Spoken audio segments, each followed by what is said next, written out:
Public, le sésame avant qu'on ne commence. Très bien. Nadia Sabé, bonjour. Bonjour. Nadia Sabé, vous êtes passée sous les pinceaux du portrait parlant et les premiers contours révèlent une personnalité attachante. Un peu plus fort. En effet, c'est impensable, voire impossible, d'être en votre compagnie et de ne pas être heureux. À l'image de ce sourire candide et magnifique que vous arborez tout le temps, vous distillez la joie partout où vous êtes, comme la lumière dans une pièce sombre. Et personne sur ce plateau de ces midis que vous avez partagé quelques années durant ne dira le contraire.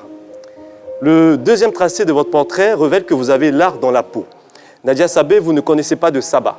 Vous êtes une artiste complète et à plein temps. Vous aimez avoir du pain sur la planche, mais c'est surtout les pieds qui vous vont bien sur la planche. D'ailleurs, très bientôt, vous nous embarquerez, n'est-ce pas, aux origines de la création pour une histoire d'Adam et Ève. Oui. Que ce soit une chronique télé que vous avez animée, la scène telle qu'elle soit est votre exutoire. Votre talent n'a de cesse de nous émerveiller, de nous éblouir. D'ailleurs, comme en vont Albert Petersouet et Larissa Congo. Que dirait par exemple Grikata Moblou, la journaliste, si elle vous voyez là actuellement.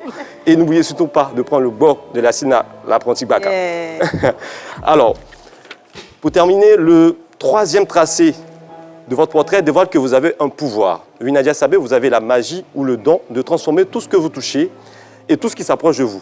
Et ce n'est sûrement pas le colonel Lobofoué, Ariel Chené, gradé du coupé-décalé, qui dira le contraire. Lui qui a tout de suite fait allégeance à votre charme, à votre beauté, à votre aura, qu'il est devenu facilement votre jeune poussin, cuicui, si doux et si beau, avec qui vous filez le parfait amour. Et rien que pour cela, nous vous souhaitons de vieillir ensemble.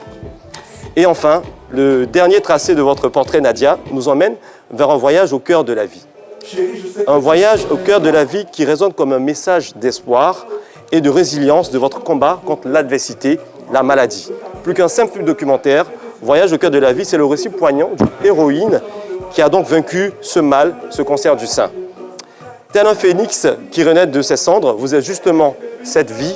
Et au nom de toute l'équipe de ces midis, je vous prie de recevoir, naturellement, ce bouquet de fleurs, la main fleurisse dans votre cœur.